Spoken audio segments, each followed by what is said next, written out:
Agora esta chamada está sendo gravada. Agora esta chamada está sendo transcrita. Agora esta chamada está fazendo anotações.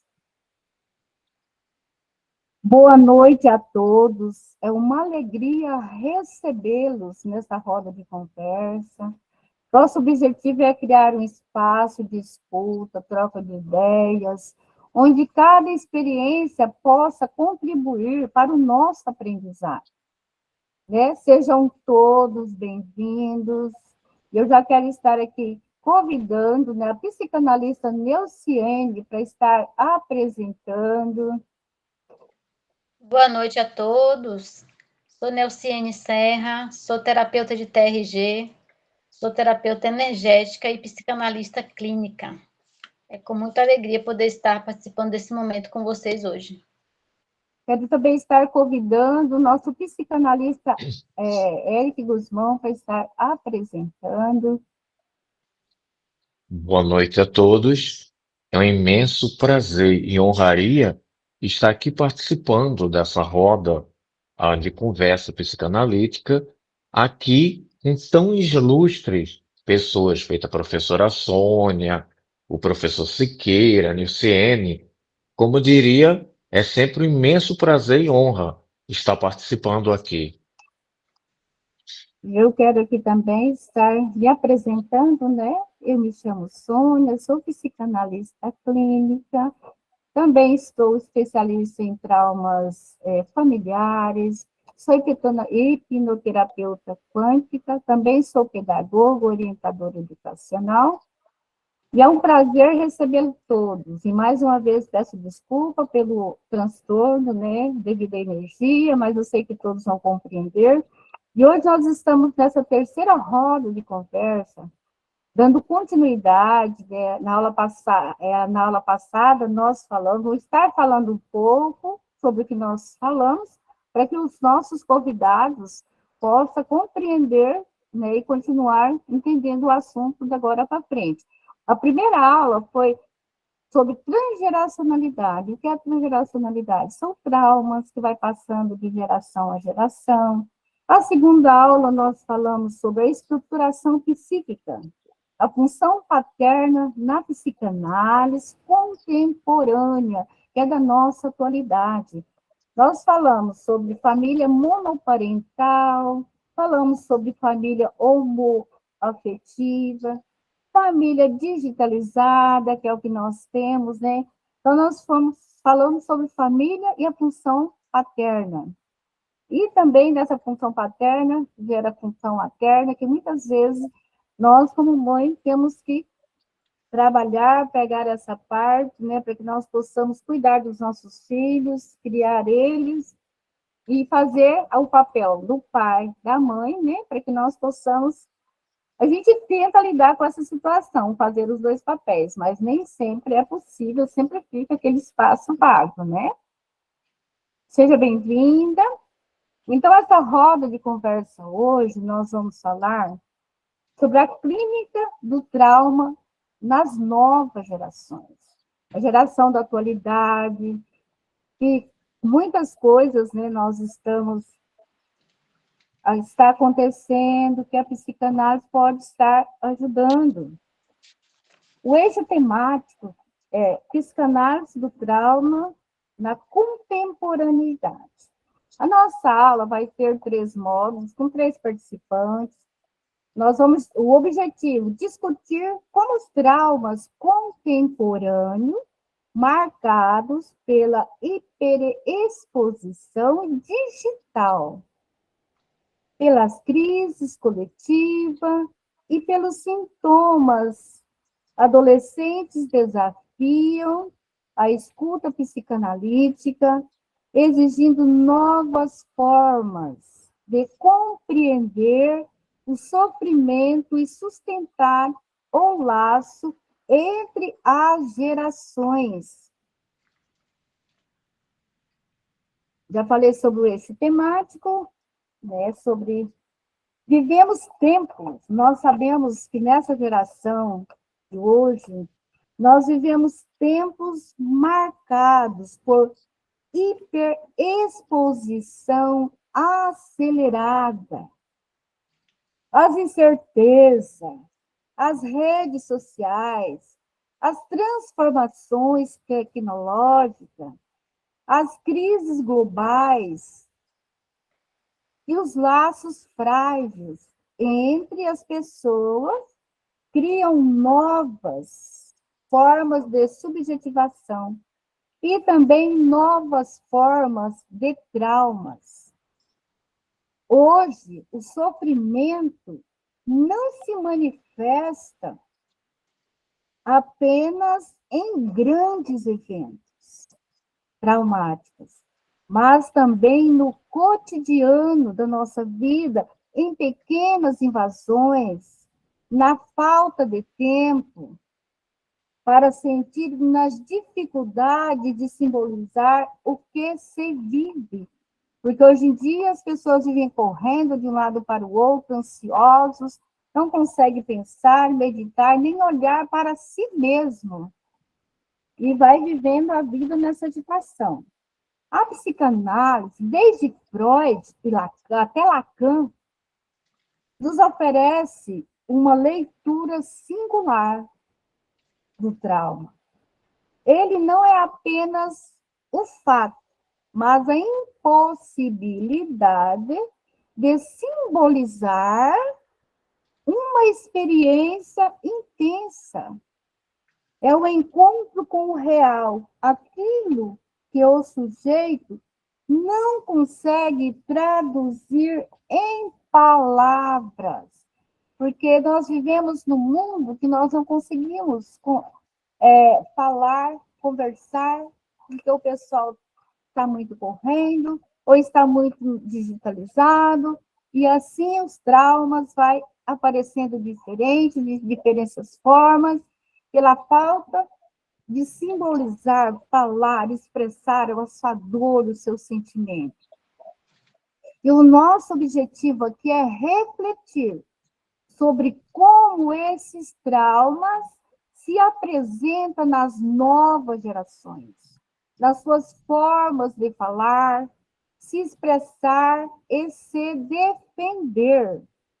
Vamos discutir o papel do analista diante desse sofrimento e de que maneira a mediação psicanalítica, a escuta, o tempo e a palavra podem funcionar como instrumento de cuidado e aceleração. A estrutura desta roda que nós vamos falar hoje, o primeiro módulo é trauma e hiperexposição. Vamos pensar o sujeito sob excesso de olhar e de informações. É como isso se transforma em angústia e vazio. No segundo módulo, trauma coletivo. Refletiremos sobre as marcas psíquicas deixadas por guerras, pandemias e migrações, e como essas dores se transmitem entre gerações. No terceiro módulo, nós vamos falar sobre adolescência e sintomas da época. Falaremos sobre sofrimentos, adolescentes, contemporâneo, depressão, ansiedade, automutilação e o papel do analista diante desta manifestação.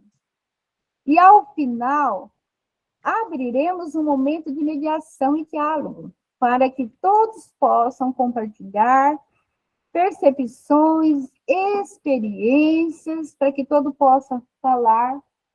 E, neste momento, eu já quero estar convidando a nossa psicanalista, Neuciene Serra, com sua experiência, com seu conhecimento, para compartilhar conosco nesta noite. Boa noite, então. Eu vou falar do primeiro módulo, O trauma e a hiperexposição. O sujeito sobre o excesso de olhar. Vivemos em uma época de excesso de imagens, informações e velocidade, onde o sujeito se vê permanentemente exposto ao olhar do outro. A psicanálise entende que o trauma ocorre quando o sujeito é invadido por um excesso que o aparelho psíquico não consegue simbolizar. Na hiperconectividade, o olhar do outro, curtidas, comentários, comparações, torna-se invasivo, gerando angústia, vazio e busca incessante por reconhecimento. Esse excesso de visibilidade pode funcionar como um trauma cotidiano, pois o sujeito não tem tempo psíquico para processar o que sente. Um exemplo didático para melhor esclarecer. Uma jovem de 17 anos relata ansiedade, insônia, após postar uma foto que recebeu críticas. Desde então, evita se expor, mas passa horas vigiando a própria imagem. O trauma não está apenas no comentário negativo, mas no excesso de olhar e no colapso da imagem de si. A psicanálise vem com a sua medicação. O espaço de fala é o antídoto ao excesso de olhar. O analista sustenta o silêncio, o tempo e o desejo como forma de tratamento. A cura começa quando o sujeito pode apropriar-se da própria imagem através da palavra. E ao final, desta contribuição por nossa psicanalista, compreendemos que o trauma, na era digital, não se produz apenas por grandes acontecimentos, mas também pela exposição constante de pequenos impactos emocionais que o sujeito não tem tempo psíquico para processar. Vivemos em um tempo em que a imagem antecede a palavra. E quando a imagem invade, o sujeito perde o espaço interno necessário para simbolizar o que sente. A psicanálise, nesse contexto, atua como contratempo. Ela desacelera o ritmo da urgência, restaura o tempo do dizer e oferece ao sujeito a possibilidade de recuperar a própria experiência subjetiva diante do excesso de olhares. Enquanto o mundo exige performance, a psicanálise convida à pausa. O gesto analítico, silencioso e ético é a verdadeira resistência à lógica da exposição. Nós podemos observar que hoje, se um jovem, um adolescente posta uma foto e não tem lá os seus, likes lá, ele já entristece, ele fica angustiado, ele precisa muito que o outro olhe e diz assim, está maravilhoso, você está bem. E eu já quero aqui estar convidando o nosso psicanalista, Érico Guzmão, para estar contribuindo também com o seu conhecimento para o nosso segundo módulo, e depois nós vamos deixar um tempo para os nossos convidados participarem. Mais uma vez, boa noite para todos. O trauma não é apenas individual, ele é também histórico e transgeracional. Guerras, pandemias, migrações criam marcas psíquicas que ultrapassam o sujeito e se transmitem de geração em geração, na forma de medos, silêncios ou sintomas.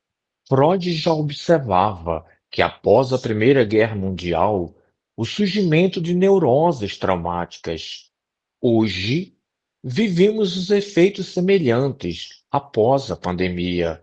A perca, o isolamento, o medo, a ruptura dos laços sociais. Lacan chamaria isto de um buraco simbólico, quando o discurso social falha em dar sentido ao sofrimento. Um pequeno exemplo didático. Uma mulher que perdeu familiares na pandemia relata que sente culpa por ter sobrevivido. Sua filha, de apenas 12 anos, tem crises de pânico quando alguém fala em hospitais. O trauma atravessa gerações, inscrito no corpo e no silêncio da família. Uma pequena mediação psicanalítica. Reconhecer o trauma como uma herança simbólica. O analista oferece a escuta ao não dito, ao que não pode ser nomeado. Na clínica, o analista não busca eliminar a dor, mas dá-lhe um lugar na linguagem, permitindo que o sujeito transforme a repetição em narrativa. A fala do sujeito reescreve o trauma no campo do simbólico, interrompendo a transmissão cega do sofrimento. E ao concluirmos, né, a fala do nosso psicanalista, nesse módulo, percebemos que o trauma coletivo não encerra quando a tragédia passa. Ele permanece inscrito na linguagem, nos corpos e nos vínculos. A dor que não pode ser dita por uma geração retorna de modo silencioso nos sintomas e no medos da geração seguinte. A psicanálise nos ensina que o trauma não se transmite apenas biologicamente, mas simbólico e afetivamente, através do discurso familiar, das ausências, do silêncio e das repetições. Por isso, cada sujeito é também herdeiro do inconsciente de sua época. Carrega consigo resto de histórias não elaboradas. A mediação da psicanálise atua como um elo que transforma essa herança em palavras. Ao escutar o sofrimento coletivo, o analista restitui um lugar ao sujeito dentro da história. O analista ajuda ele a se encontrar ali dentro da história da família, dentro da história dele, permitindo que ele se diferencie da dor herdada. Vai ajudar ele a ter uma vida melhor, compreender o que está acontecendo com ele. O trauma é transmissível, mas a palavra é transmissora de transformação. É que, inspirado por Freud e Lacan, essa frase. E agora, nós vamos para o terceiro módulo, né, que eu vou estar falando, conversando com vocês também. Nesse terceiro módulo, nós vamos falar sobre adolescência e sintomas de uma época, o papel do analista. O adolescente, a adolescência, né, é o momento em que o sujeito tenta construir uma identidade própria. E hoje essa passagem é marcada por fragilidade simbólica, pressão estética e vazio existencial. Os sintomas contemporâneos, ansiedade, depressão, automutilação, são expressões de um sofrimento sem nome, muitas vezes ligado ao desamparo e à ausência de referência simbólica. O adolescente vive entre o excesso e o vazio.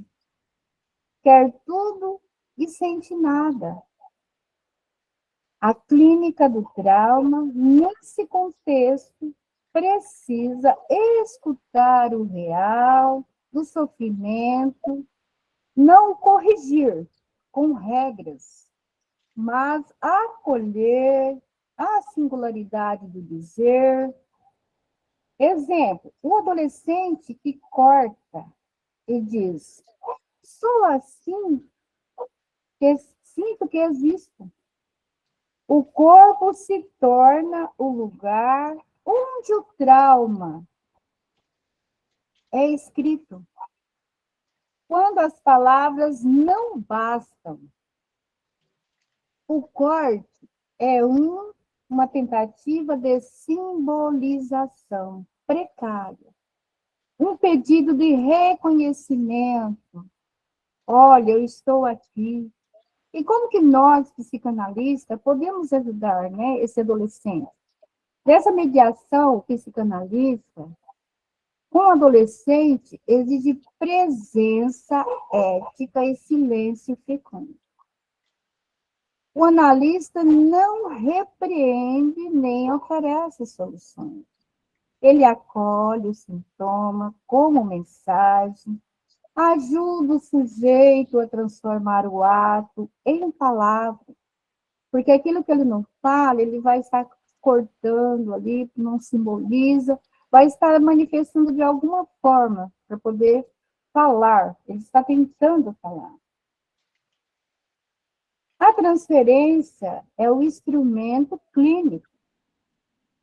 Ela recria um laço simbólico, permitindo que o adolescente se constitua como sujeito. Nós, analistas, vamos trabalhar, vamos atender, vamos ouvir sem julgamento, vamos acolher, vamos compreender, e vamos estar ali deixando ele simbolizar, falar tudo aquilo que ele estava guardado. E com isso ele vai compreender, vai olhar para ele, ver ele como um ser verdadeiro, e vai ajudar ele a continuar a viver de uma forma melhor. E encerrando aqui este módulo, né? Podemos dizer que a adolescência é o tempo do entre o corpo infantil, entre o corpo adulto, entre o desejo e a lei, entre a busca por pertencimento e a necessidade de se diferenciar. Nas novas gerações, esse entre se tornou mais confuso. Se tornou mais confuso o excesso de imagens, né, os links que o pessoal vai clicando, né? Se eles não têm aquela... Tanto eles começam a pensar que são inferiores aos outros, né? A pressa, a falta de referência, simboliza fragilidade, fragiliza. O processo de subjetivação e o sofrimento aparece em forma de ansiedade, automutilação, depressão e crise de identidade. Nós, os psicanalistas, né, nós, longe de oferecer respostas prontas, porque não é esse o nosso papel, sustenta o espaço onde o sujeito pode criar o próprio dizer sobre o que o atravessa, o que está sentindo, a dor, o sofrimento que ele traz ali dentro de si. Quando o analista escuta o ato, o corte, o silêncio, a repetição, ele não condena e nem explica, mas transforma o ato em um ponto de fala possível. É nesse gesto ético de escuta que nasce a verdadeira cura simbólica. Não a eliminação do sintoma, mas a sua tradução em palavras. O sofrimento do jovem é o eco de um real que ele ainda não sabe nomear, não sabe falar, não sabe expressar. A nossa função como analista é oferecer o tempo e o espaço para que esse nome possa surgir. Inspirado por Lacan, essa frase. Assim, a clínica do trauma na adolescência é uma clínica da invenção, onde o analista, com sua presença e escuta, ajuda o sujeito a transformar o grito em discurso e a dor em criação. E agora nós vamos passar, né, para os nossos convidados, para participar, para conversar, para que nós possamos estar trocando as ideias, né, nesse momento, um tempo para nós podermos, né, estar conversando, falando um com o outro. Quem vai falar primeiro? Cadê o pessoal? Boa noite, boa noite. Boa noite. É interessante essa fala de vocês com relação à exposição, com relação aos traumas da adolescência. Nenhuma coisa que me chama muita atenção, o Sônia, Eric e Neuciene, são as redes digitais, né? Então, nós vivemos numa época que não tem como fugir disso daí, né? Não vamos demonizar as redes sociais, porque isso aí é necessário, é extremamente necessário, tecnologicamente, avanço e tal, mas a exposição exagerada nisso dá nesses reflexos que vocês estão colocando aí, né? Essa questão da exposição exagerada, né? Então, as redes sociais se tornaram um elemento fundamental na vida nossa, cotidiano. Bilhões de pessoas, né, ao redor do mundo vivem essa situação. Mas eu diria que como a interação digital, por exemplo, é uma extensão da nossa existência social e emocional, porque um cenário que exige uma análise dos efeitos psíquicos e sociais, né? Isso, você espera, alguém falou aí, citou muito bem a questão, você espera um like, você espera uma aprovação, uma validação. Puxa vida, você está legal, você está bonito, como você está bonito, como você está elegante, charmosa e tal. Quando você não tem isso, você se frustra. Aí o indivíduo não sabe lidar com a frustração, ele não simboliza, traumatiza, enfim, entra aí num estresse danado, né? Nesse aspecto, só para resumir, a psicanálise, enquanto teoria e prática, né, voltada para essa compreensão do inconsciente, oferece um aparato poderoso para investigar os impactos, né, das redes sociais na formação do sujeito contemporâneo. Então, eu acho que tudo vai esbarrar no nosso consultório, no nosso setting terapêutico, né?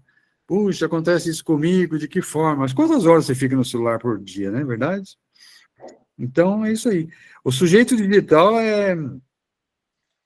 se vê imerso numa constante de excesso, né? De validação externa. E isso você tem provocado isso provoca, né, uma busca incessante de curtidas, seguidores, enfim, construção de uma imagem idealizada. Então, com certeza isso pode gerar um trauma, porque gera efeitos positivos como gera efeitos negativos. É isso aí. Com certeza, gera, né, positivo, negativo. Alguém mais quer falar? Nós vamos estar ouvindo, participar, dar a sua ideia. Com certeza, doutor Siqueira, o efeito que as redes sociais criam é uma coisa impressionante. Eu tenho alguns clientes que têm essa questão, que quantas vezes as pessoas chegaram a entrar em questões depressivas, porque literalmente sempre acha que está aquém, sempre acha que não está ok, e na realidade, quando você vai ver o que eles estão se comparando, como eles estão olhando, na realidade estão fazendo comparações de algo que não é realmente existente.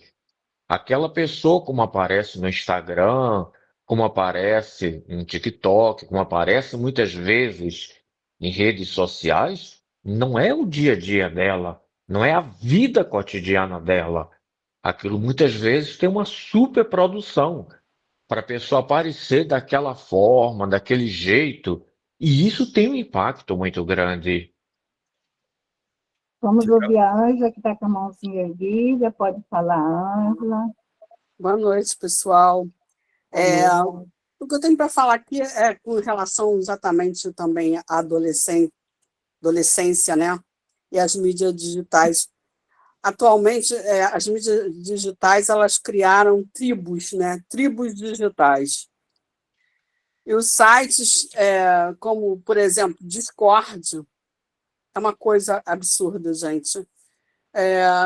A última vez que eu ouvi falar no Discord, ele promoveu a queima, né, de uma pessoa moradora de rua por um adolescente. Os efeitos que esses sites digitais estão fazendo com os nossos adolescentes é uma coisa assim absurda. Tanto é que a gente está falando atualmente em adultização, né, dos adolescentes, porque, por exemplo, como aquele influencer digital Felca, né, há pouco tempo, né, alguns meses, 3 ou 4, ele estava chamando atenção para isso, tanto que se criou uma lei, em razão dele ter, né, exposto, né, essas questões dos nossos adolescentes sendo colocados, né, sendo expostos da maneira como estavam sendo. E a gente encontra várias coisas, né? Existem pessoas que influenciam os adolescentes a fazerem coisas assim abomináveis, se queimarem, automutilação, não sei se vocês já ouviram falar nisso. Queimar animais até. Nossos adolescentes estão passando por processos de automutilação, de violência contra uns contra os outros, né? E essa questão de se formar em tribos é uma questão de validação, né? De reconhecimento, você se encontrar em algum lugar, porque, na verdade, os adolescentes não estão encontrando esse lugar deles no mundo atual. Nós estamos vivendo uma distopia, né? Eles não sabem de onde vêm nem para onde vão, estão completamente perdidos, mais perdidos do que a nossa geração, das gerações anteriores. Então, esse problema de encontrar esse lugar no mundo, né? Onde que eles vão encontrar esse lugar, eles acabam por se aliarem a coisas assim, e acabam transformando a vida deles no inferno e acabam saindo queimados disso tudo, né? Traumatizados. Alguns sofrem essas agressões, né? Bullying, né? Porque a pessoa é gorda, porque a pessoa é negra, ou porque a pessoa é pobre, ou porque não existe porquê, é porque é alguma coisa. Mas, e outras aplicam, né? Esses traumas, porque é o narcisismo colocado como está nos dias de hoje, né? Motivada por toda a nossa história, né? O neoliberalismo, globalização e tudo mais, a gente passa por essas questões, né? De poder, essas questões de poder e de individualismo, né? E aí o narcisismo, a gente está formando sociedades muito narcisistas, né? Que só olham para si mesmos e querem submeter muitos, né, às suas vontades. Bom, gente, é um pouco disso que eu queria falar. A mídia, ela promove tanto conhecimento, né? Coisas importantes, coisas que são valiosas, coisas que são fundamentais, né? Porque essa interação que o ser humano pode fazer, um na França e o outro no Brasil, ou no Japão, ou seja lá o que for, é muito importante isso, a gente poder ter essa compreensão do mundo que a gente vive, e, ao mesmo tempo, tem a sua faca, né? É uma faca de dois gumes, porque tem o lado ruim também. E a gente tem que fazer coisas, né? Até nós, psicanalistas, escrevermos livros para que a gente possa alertar os pais em relação a esses perigos, né? Que os nossos adolescentes estão passando nesse momento. Verdade, Ângela. É verdade. E desculpa também, mas eu quero convidar todos vocês amanhã, né? Amanhã minha aula, estão todos convidados, espero por vocês todos lá. Isso mesmo, a aula também é uma benção. Vamos às 20 horas. Mas alguém gostaria de falar, fazer algum comentário? Ainda dá um pouco. Vamos ouvir, nós estamos aqui em várias pessoas. Podem falar. Alguém mais? Estou todo mundo em silêncio? Então, precisamos falar. Nós deixamos um tempo para vocês participar, falar a ideia de vocês. Então, eu vou fazer uma pergunta para que vocês possam estar respondendo para nós. E eu quero ouvir todos, porque tem várias pessoas participando, quer sentir vontade, pode falar, pôr a sua ideia. A primeira pergunta: como a exposição constante pode produzir novas formas de trauma? Quem gostaria de falar para nós como essa exposição constante pode produzir novas formas de trauma? O Siqueira, deixa eu olhar o nome do pessoal para vir falando aqui. A Neuciene, o Eric, os demais. Pessoal, vocês estão me ouvindo? Estão me ouvindo? Estou sim, professora Sônia. É que esse é um assunto que eu diria que é tão vasto, que eu tive até que refletir um pouquinho. Que bom. Porque hoje, com as novas redes, a gente conseguiu fazer não só um grau de polarização absurdo, mas a gente conseguiu ter, digamos, toda uma nova dinâmica. Uma coisa é as pessoas, grande parte da vida dela, viver em uma questão semi-regional. Por mais que a gente tinha televisão, rádio, jornais, grande parte das coisas, até algum tempo atrás, boa parte da nossa vida era essencialmente regional. Por mais que tentássemos nos informar. Hoje, isso já não é mais real. Se até algum tempo atrás a gente tinha o contato com aquelas pessoas no nosso entorno, hoje, de repente, a gente vê diversidades, vê variações, vê coisas que seria inconcebível. Por exemplo, no dia 20, eu pude ver e compartilhar, interagir com dezenas de locais na Índia que estava acontecendo o do Vale. Isto, alguns anos atrás, seria absolutamente impossível. Este é um lado da história. Por outro lado, quanto mais a gente tem esse contato, mais a gente descobre as variações, as diversidades, e mais acontece, como de uma forma maravilhosa, a professora Ângela falou, a questão de cada vez mais formar tribos. Se no passado a gente tinha uma questão mais regional, hoje a gente tem uma questão que, por um lado, a gente tem um contato cada vez maior, por outro lado, termina formando micro bolhas, com a própria questão de você ter quase como se fosse uma caixa de eco de pessoas cada vez mais que têm a mesma opinião, a mesma visão. Isto em si já é um problema muito grande, principalmente se não rompemos essa bolha. Por outro lado, as pessoas começam a ter contato, começam a ver questões que não é exatamente ligado à realidade dela. E isso começa a gerar um grau de satisfação, um grau de inadequação, digamos, absurdo.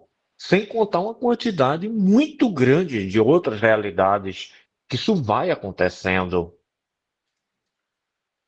Isso é uma verdade, porque assim, igual aqui, nós falamos sobre, né, produzir formas, aquilo a pessoa expõe demais, vê uma imagem ali e acha que tem que ser igual, ou quer ser madrinha demais, outros querem mudar o cabelo, quer acompanhar o que está passando nas redes sociais, e muitas vezes aquilo não é uma realidade, né? A pessoa está vivendo assim uma fantasia, colocando fotos que não é real, colocando os lugares que nem foi. Então, assim, porque na internet a gente faz muitas fotos, cria, né? E as pessoas acreditam e quer viver aquela vida e não pode, não tem condição, e às vezes começa a ficar ter problemas em casa, problema com os amigos, começa a ficar depressivo, começa a ter esses problemas ansiosos, que foi falado aqui, né? Alguém mais quer falar? Quer continuar falando? Analista. Alguém quer falar, pessoal, comentar? O pessoal está tudo em silêncio hoje. Alguém mais quer falar? Nós deixamos um espaço para que vocês participem, para que a gente troque ideias sobre esse assunto. É um assunto bastante assim, né, que preocupa os pais, preocupa as famílias, preocupa a sociedade. Então, esse é um assunto que nós podemos trocar ideia, né, como os psicanalistas, como os convidados, como várias pessoas que estão aqui. Nós deixamos um espaço para essa troca de ideia. Por exemplo, a trauma coletiva, guerra, pandemia, migração. Pode falar, Lucilena. Boa noite a todos. Então, eu tenho uma neta também que está passando por essa fase, né? E eu tenho pensado muito nisso. Qual é a questão? A questão também que após, né, a globalização, os pais se viram muito sufocados com as exigências, né, do trabalho. Então, assim, a coisa aumentou muito. Então, eles pegam os filhos e meio que abandonam, né? E deixa que a internet cria praticamente. Eu vejo muito isso, né? Os pais, criança de 1 ano, 2 anos, já com tablet na mão e já escolhendo lá no YouTube, lá direitinho. E você imagina, daqui a 10 anos, como é que está essa criança? Então, eu acho que os pais também têm que ter uma conscientização muito grande para poder, tipo assim, nivelar um pouco essa questão.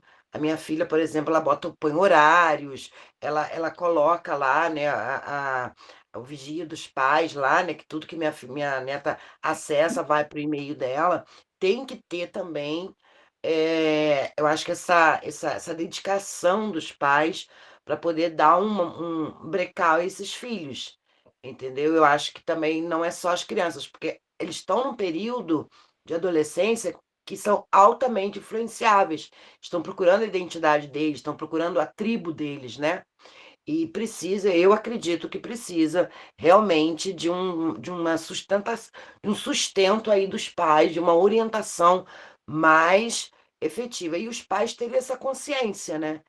Alguém tem que se voltar também para os pais, porque a gente vê muito o julgamento com os adolescentes, né? Com a internet, em relação a essas influências. Mas por trás dos adolescentes não está tendo uma base de esclarecimento, entendeu? Eu acho que essa é a minha opinião. Obrigada pela participação. E nós, assim, observamos também, né, alguns atendimentos que a gente faz. Os pais chegam em casa, às vezes vai para o celular, não senta com o filho, não conversa. Né? Não que seja proibido, né? Mas nós precisamos ter essa vigilância. Ter tempo para os filhos, ter tempo para o celular, ter tempo para todas as coisas. Porque no mundo corrido, como o pessoal vive, às vezes chega em casa, os filhos querem atenção, querem o carinho, aí vão para o telefone, né? Está ali na internet. Então, assim, nós estamos fazendo essa reunião para despertar, assim, para que nós, como pai, como família, tire um tempo juntos, chega ali, vamos ouvir os filhos, vamos estar ali com eles, ver o que eles têm para falar para nós, né? Vamos compartilhar um momento de qualidade com nossa família, com nossos filhos, né? Não que seja errado estar ali nas redes sociais, nós vamos cuidar desse tempo, desse momento em família, que a gente fazia antigamente, né? Eu digo antigamente, mas eu sou jovem, tá, pessoal? Antigamente, todo mundo estava ali junto, sentava para almoçar, sentava para jantar, para tomar café da manhã, para ter a troca de ideias entre pais, filhos. Isso precisa ser resgatado nessa geração. Eu acredito, assim, que com esse resgate vai melhorar muitas coisas. Alguém também quer falar mais alguma coisa? Quer complementar? Quer trocar ideias? É isso que a nossa colega Lúcia Helena trouxe aí é extremamente interessante mesmo, né? Porque hoje nós não fugimos dessa tecnologia em absoluto. O celular faz parte da nossa vida cotidiana, não tem como fugir dele. Agora, eu diria até que, embora a educação caiba à família, né? Porque é muito comum a família transferir a educação para a escola, mas a escola seria uma parceira extremamente interessante nesse aspecto, na reunião de pais, quando a escola propõe reunião de pais, reunião de mestres, discutir essas questões, né? Porque pressupõe-se, eu diria, que os professores, os coordenadores, as pessoas ligadas à área pedagógica, eles têm um conhecimento maior, pesquisam, fazem trabalho, escrevem artigos. Então, eu diria que eles poderiam ser uma ferramenta extremamente interessante para as famílias, para cercear essa liberalidade do uso do celular. Antigamente nós tínhamos a babá eletrônica, que era a televisão. Hoje a babá eletrônica é o celular, né? Então, e o que a Lúcia trouxe é muito interessante, porque as crianças de 3 anos já manipulam com facilidade esses tablets, celulares, o YouTube. O meu genro, ele controla a programação que o meu neto assiste. E ele sabe, ele marca lá, ó, você tem 2 horas para jogar, tá? E deu 2 horas, já encerra o programa dele na televisão. Então, ele super controla isso. Eu acho interessante, porque é uma medida que algumas pessoas poderiam usar, né? Disciplinar esse uso. Então, talvez isso minimizasse um pouco o impacto desses cyberbullying aí, dessas coisas, esses traumas todos discutidos por vocês. Pessoal, agora sim, nós vamos finalizar e nós vamos já parar a gravação. Eu quero estar aqui, depois a gente pode continuar, tá, pessoal? Não precisa sair, a gente pode estar falando. Eu quero estar aqui convidando, né, a psicanalista Delciene para estar, assim, já se despedindo para nós parar a gravação. Agradeço a Sobrapa, agradeço a participação de todos, a presença de todos. Agradeço por estar aqui mais uma vez, a professora Sônia. E uma excelente noite, um bom descanso para todos. Eu quis também estar convidando o nosso psicanalista Érico Guzmão para estar se despedindo, né? Agradeço, mas dessa vez estando juntos, a Sobrapa, todos presentes aqui, e, é claro, a ilustre professora Sônia e ao professor Siqueira e a nossa colega Neuciene, e todos os que estiveram aqui presentes. Eu também, né, quero agradecer, Sobrapa, por essa oportunidade de estar aqui compartilhando com todos vocês esse assunto. É de extrema importância para todos nós aprendermos, né? Quero agradecer também aos nossos convidados, agradecer a todos vocês e dizer que daqui a 15 dias nós estamos novamente, né, trazendo mais uma vez esse assunto, e depois nós vamos estar trabalhando o outro, mas eu quero agradecer nós, né, nós queremos agradecer a todos vocês, por estarmos aqui conosco, por essa oportunidade de compartilhar, e associe-se a Sobrapa, faça parte conosco, se você gostou dessa aula, né, desse encontro maravilhoso que nós tivemos, associe-se a Sobrapa. Eu vou parar a gravação. Sônia, queria fazer um adendo aqui.